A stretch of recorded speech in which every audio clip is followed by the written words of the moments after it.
वो जो सफेद कपड़ा पहनता है और इधर का उधर करता है, लड़ाई करवाता है, आज तक किसी का घर नहीं बसने दिया, वो बिटिया तुम्हारा घर बसने देगा। अरे जैसा तुम्हारा गुरु वैसी तुम्हारी मति हो गई खराब। पार्वती ने कहा देखो महाराज, और कुछ बोलना सो बोलना, लेकिन हमारे गुरुजी के बारे में नहीं बोलना, क्योंकि हमारे गुरुजी पूर्ण हैं और जिसको भी मिल जाते हैं उसको भगवान से मिला देते हैं। बहुत सुंदर उनकी प्रशंसा है। नाना प्रकार से ऋषियों ने पार्वती को समझाया, लेकिन पार्वती ने हठ बांध लिया कि आज के बाद आप लोग कभी आना नहीं और हमें समझाना नहीं। बहुत उत्तर कड़क दिए महाराज। बोले सनातन धर्म दो प्रकार का होता है, एक प्रवृत्ति परायण और निवृत्ति परायण। ये देवता जितने सुंदर सुंदर वस्त्र पहन करके और सोने के कंगन, सोने के आभूषण और सोने के उपकरण और बड़े बड़े घरों में रहते हैं, ये प्रवृत्ति मार्ग के हैं। भगवान शंकर निवृत्ति मार्ग के हैं और निवृत्ति मार्ग के होने के कारण भगवान शंकर संग्रह नहीं करते।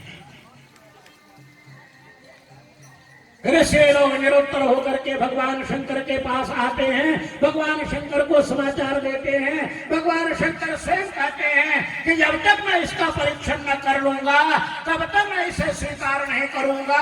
भगवान शंकर वहां एक ब्रह्मचारी का रूप लेकर के आते हैं और भगवान शंकर भी नाना प्रकार से प्रताड़ना करते हैं। भगवती पार्वती को समझाते हैं, देखो देवी तुम्हारा संबंध जो है ना उनके साथ अच्छा नहीं। अरे कहाँ तुम्हारी काया मणि की तरह चमकती हुई और कहाँ वह कांच और मणि को एक धागे में लगाना चाहती है। अरे कहाँ हीरे के बनने के और ऐसे सुंदर सुंदर आभूषण धारण करने वाली तुम राजा की कन्या, और कहाँ वह गले के अंदर अस्थि माला धारण करने वाला अघोरी। ऐसे से ब्याह करना चाहती हो। महाराज नाना प्रकार से समझाया और अंत में पार्वती ने कहा अब समझाने वाले लोग मुझे बहुत आने लग गए हैं, इसलिए अब मैं अपने शरीर को नहीं रखूंगी महाराज। और इसलिए पार्वती ने एक चिता बनाई और कहने लगी मैं चाहे जितना जन्म हो जाए, चाहे जितना जन्म लेना पड़े, लेकिन मैं केवल शंकर को ही वर्ण करूंगी। उसी समय भगवती ने वह चिता जलाई और जलाने के बाद महाराज उसके अंदर जया विजया के मना करने पर भी प्रवेश करने लगी, लेकिन प्रवेश करने पर भी अग्नि ने जलाया। अग्नि के अंदर क्या सामर्थ्य की वह भगवती को जला दे। जो स्वयं अग्नि की स्वामिनी है, अग्नि की मालकन है, उस अग्नि को क्या ताकत है। अब वह ब्रह्मचारी कहने लगा, बोले देवी जी तुम्हारा तप तो इतना उत्तम है कि देखो तुम अग्नि के अंदर भी गई और तुम्हारा शरीर जला नहीं, लेकिन अब क्या करोगे, अब मर भी नहीं पाई। तब भगवती ने कहा अरे ब्रह्मचारी तुम तो पहले बड़े अच्छी अच्छी बातें कर रहे थे, लेकिन तुम भगवान शंकर की निंदा कर रहे हो, इसलिए तुम्हारा मुख भी देखना पाप नहीं है। अब यहाँ से मैं उठ करके जया विद्या को आज्ञा दी, बोले सखियों अब यहाँ से निकल जाना चाहिए। और जैसे ही भगवती ने खड़े होकर के और चलने का प्रयास किया कि पीछे से आवाज आई, अरे देवी मुझे छोड़ करके कहाँ जा रही हो। हारा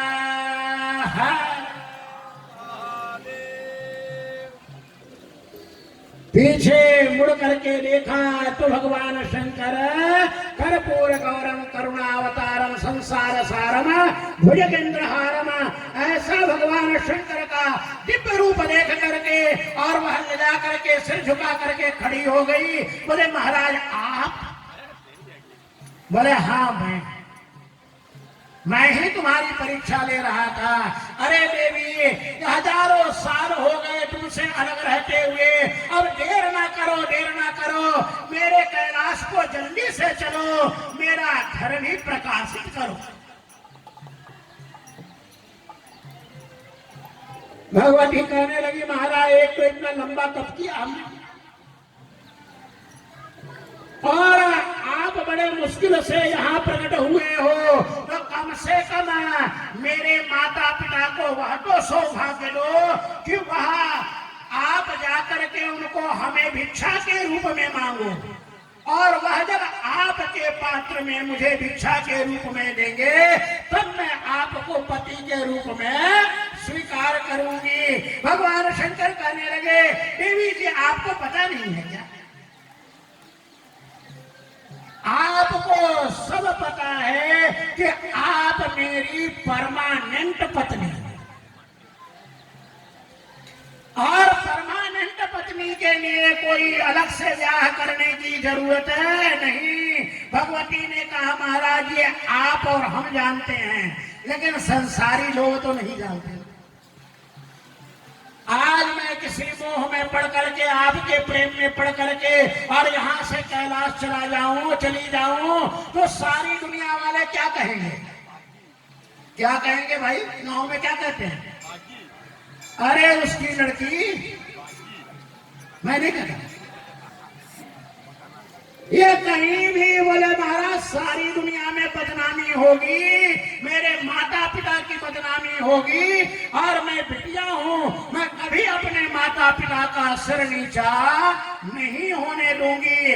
आज कल के बच्चियों को भी हम कहते हैं कि छोटे छोटे प्रेम में पड़ करके, छोटे छोटे मोह में पड़ करके, और कई बार माता पिता के ममत्व को, माता पिता के महत्व को महाराज ठुकरा करके बेटियां भाग करके और शादी कर लेती हैं। बाद में दुर्दशा होती है तो लौट करके कहां आती है? क्योंकि दुनिया में और कोई आश्रय नहीं देने वाला है। दुनिया में एक माता पिता ही है कि हजार दोष करोगे, हजार बार उलंडता करोगे, फिर भी महाराज अपने गले से लगा ले। भगवान शंकर ने कहा मांगना ही पड़ेगा। बोले हाँ महाराज मांगना ही पड़ेगा। तो देवी जी मैं आऊंगा आपके घर में, मांगूंगा, मैं देखता हूं कि मुझे भिक्षा में आप मिलती है कि नहीं। और इधर भगवती हिमालय के घर आई महाराज। अब भगवती के जितने भाई थे ना उन सबका ब्याह हो गया था, और 100 भाभियां। कितनी भाभियां? महाराज एक एक गला लगा करके अपने आंसुओं से भगवती का अभिषेक करने लगी। जो बड़े बड़े घर की स्त्रियां थी वहां आकर के मंगल गान होने लगा, नृत्य होने लगा, गीत होने लगा। महाराज चारों तरफ नगर में उसको छा गया। अरे पार्वती ने अपनी तपस्या पूर्ण कर ली, अरे पार्वती ने अपनी तपस्या पूर्ण कर ली। सब जगह बात फैल गई। हिमालय ने कहा बिटिया ने वरदान प्राप्त कर लिया है, मैं भी गंगोत्री नहाने जाऊंगा और नहा करके भगवान का पूजन करके अभी आता हूं। मैं ना अपने आंगन में नट भाट नाना प्रकार के जो नाचने गाने वाले लोग हैं उनको बुला करके और उत्सव मनाओ। और इसी बीच में जब वहां नृत्य गीत और नाना प्रकार के वाद्य बज रहे थे, थोड़ा बजा लो। हाँ जोरदार कोई खड़क वाला।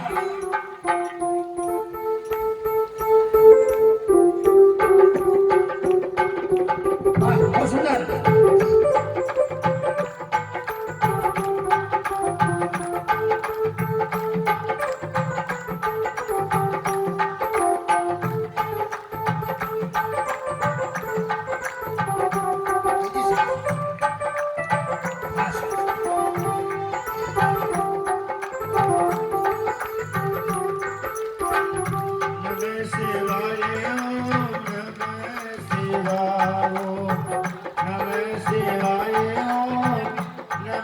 शिवाय ओम नमः शिवाय ओम नमः शिवाय ओम नमः शिवाय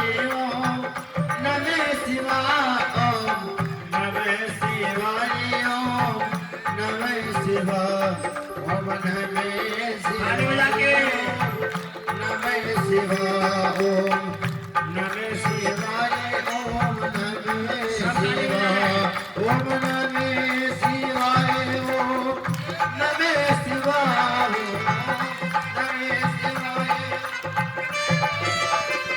ओम नमः शिवाय ओम नमः शिवाय ओम नमः शिवाय ओम नमः शिवाय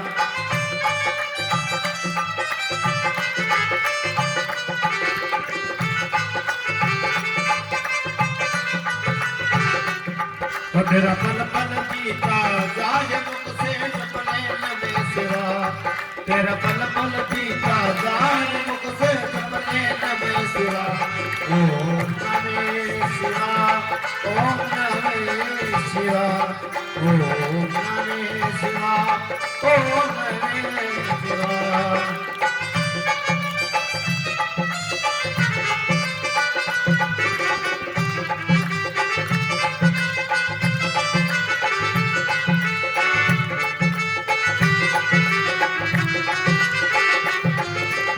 शिव शिव शिव तुम्हारा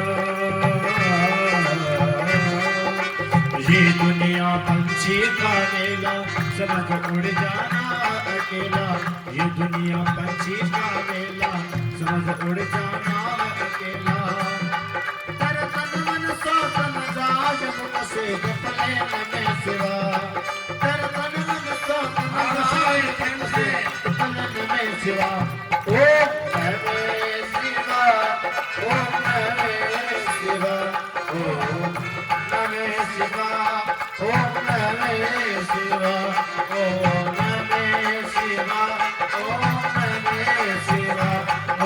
नमः शिवाय ओम नमः शिवाय ओम नमः शिवाय ओम नमः शिवाय ओम नमः शिवाय ओम नमः शिवाय ओम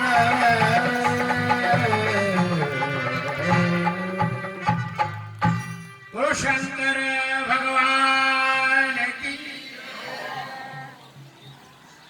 इधर एक नट पधारा उस नट ने बड़ा सुंदर भगवती के आंगन में नृत्य दिखाया सब मोहित हो गए महाराज अंत में भगवती मैना ने कहा कि क्या मांगता है मांग ले मेरे से नट ने कहा दोगी बोले हाँ जो मांगेगा वो मिलेगा अब उस नट को जैसे ही भगवती ने अपने उस जीने से पर्दे से देखा महाराज वो समझ गई आ गए ये वही है ये नाना रूप धारण करने वाले हैं और आज डमरू और सिंगी लेकर के गीत सुना रहे हैं नृत्य कर रहे हैं तब उस नट ने कहा कि ये जो सारी सखियों के बीच में काले रंग की लड़की बैठी हुई है बोले यही हमें भिक्षा में दे दो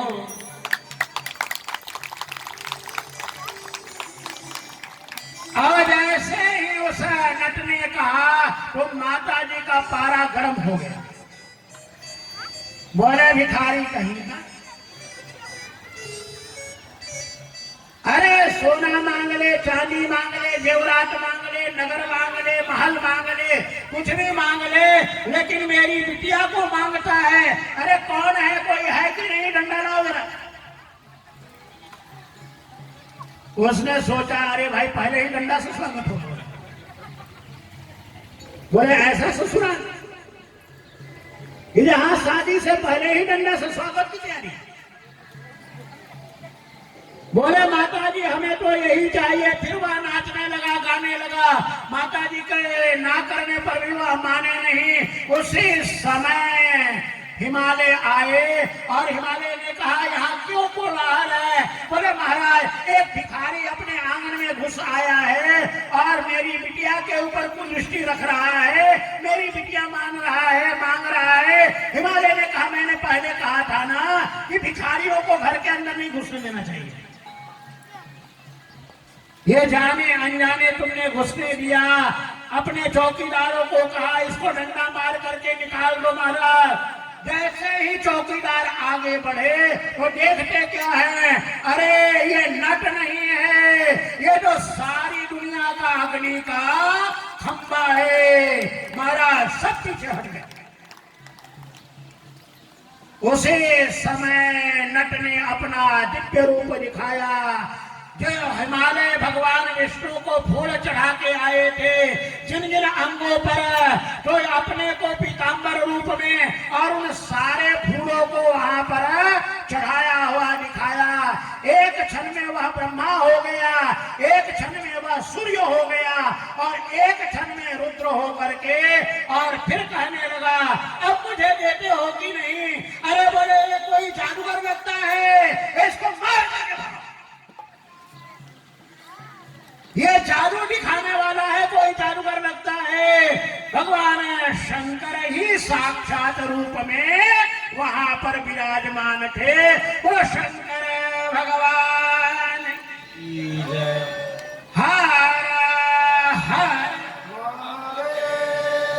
और शंकर जी वहां से अंतर ध्यान हो गए। हिमालय और मैना को होश आया, रोने लगे। बोले अब तो शंकर को ही कन्या देना है। इधर जैसे ही उनके मन में श्रद्धा और विश्वास का उदय हुआ तो उधर देवता लोग फिर चिंतित हो गए। ये देवताओं की समस्या खड़ी रहती है। उन्होंने कहा बड़ा अनर्थ हो जाएगा यदि श्रद्धा और विश्वास पूर्वक हिमालय ने कन्यादान किया तो ये मुक्त हो जाएगा और मुक्त होते ही इस धरती पर से हिमालय का अस्तित्व मिट जाएगा। कोई ऐसा उपाय करो कि यह कन्यादान भी करे लेकिन भक्ति और श्रद्धा से न करे। तब बृहस्पति जी को बुलाया गया। बृहस्पति जी तैयार नहीं हुए, तब भगवान शंकर को तैयार किया गया। बोले महाराज आप जाकर के खुद निंदा कीजिए। जाकर के भगवान शंकर वृद्ध वैष्णव बन करके वहां निंदा करते हैं। उस निंदा से उनके बुद्धि में भेद पैदा हो जाता है और उसके बाद महाराज फिर वह बुद्धि ठीक करने के लिए सप्तर्षियों को भेजा जाता है। कथा बड़ी लंबी है।